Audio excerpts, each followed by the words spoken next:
Hello there, Homeschool Nolan here to help you navigate learning in the digital age. It's Asian Pacific Heritage Month this month, and today I'd like to dive into ethnic studies and talk about the Chinese in America.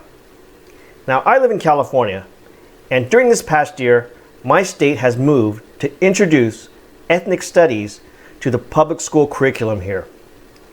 Now, one of the challenges, I believe, of introducing ethnic studies is that because we have so much diversity, ethnic studies can mean different things to different people. For example, I was born in the United States to parents who immigrated from Taiwan. I was taught growing up that I am Chinese. But today, I notice that many of the newer and more recent immigrants from Taiwan rather identify as Taiwanese rather than Chinese.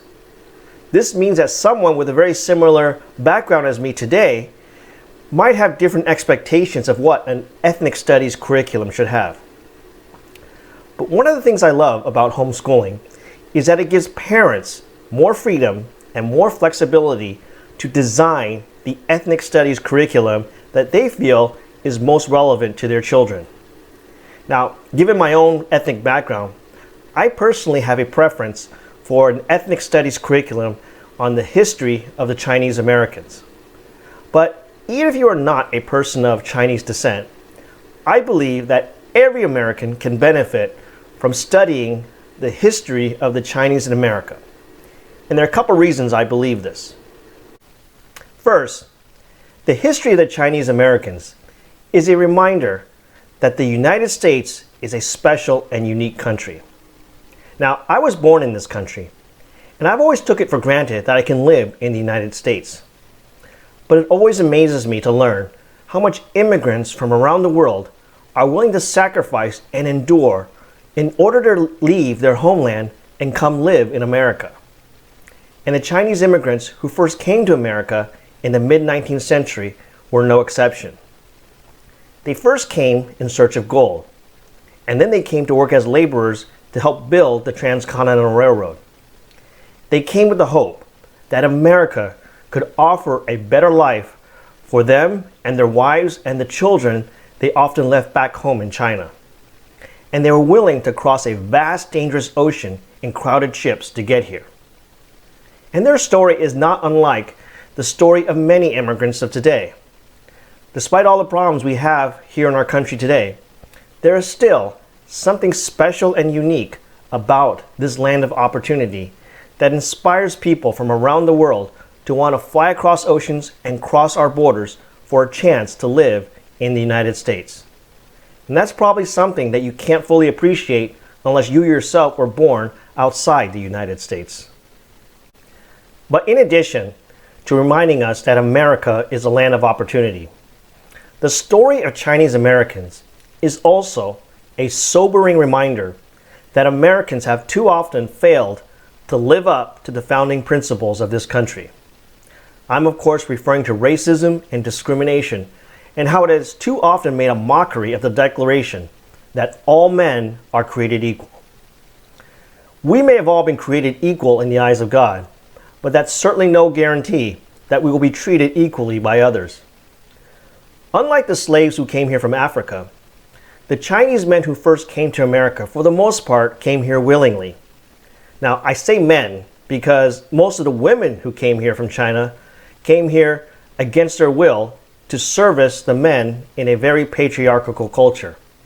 And that's a separate story entirely. The bottom line is that unlike immigrants from Europe, the Chinese immigrants who came here, of course, were not white, and they experienced racial discrimination and violence far exceeding that of any white European immigrant.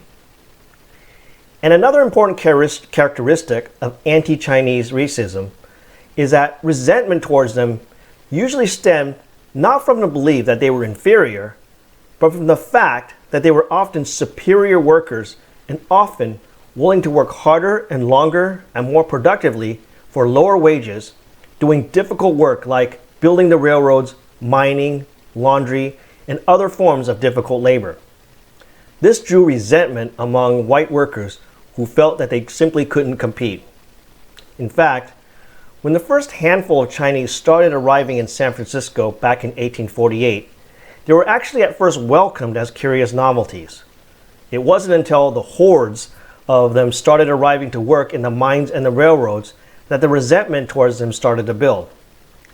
And this eventually led to what could be truly labeled as systemic racism, in the forms of laws that specifically targeted them based on race. In 1882, Congress passed and President Chester Arthur signed the Chinese Exclusion Act, which made it illegal for Chinese to enter into the United States. Now, in addition to making a complete mockery of the declaration that all men are created equal, the Chinese Exclusion Act, as well as many other state and local laws targeted against the Chinese, were all passed using the democratic process, and they all serve as a reminder as to how majority rule can sometimes be used to strip away the rights of minority groups.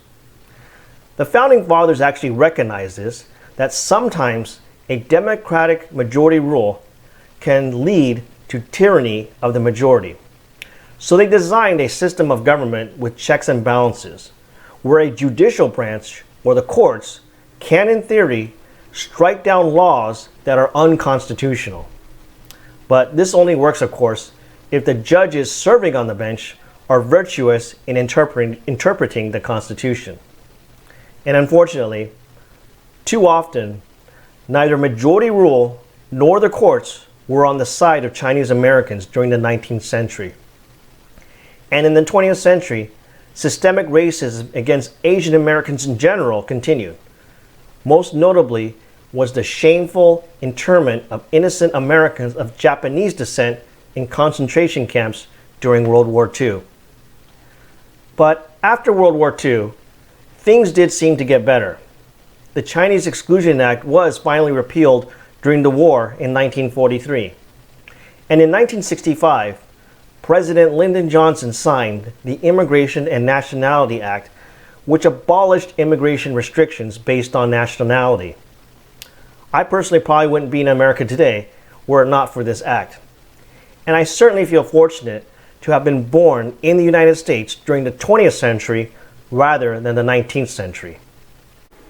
But regardless of where you were born or your own ethnic background, I believe that the story of Chinese Americans is a reminder that there is always hope that this country can continue to stand for freedom and equality and opportunity as long as people are willing to believe in and fight for these principles, just as the Chinese Americans and other minority groups have over the years.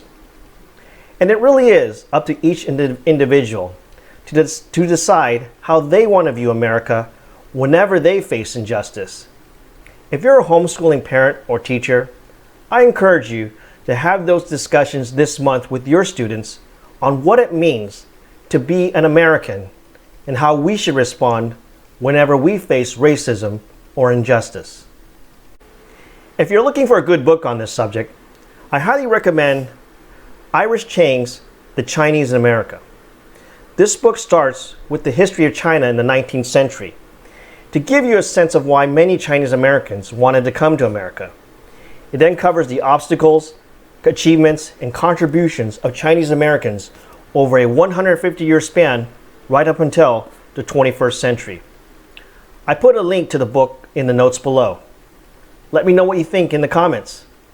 Regardless of your background, I hope this video today has gotten you thinking about what America stands for and what it means to be an American.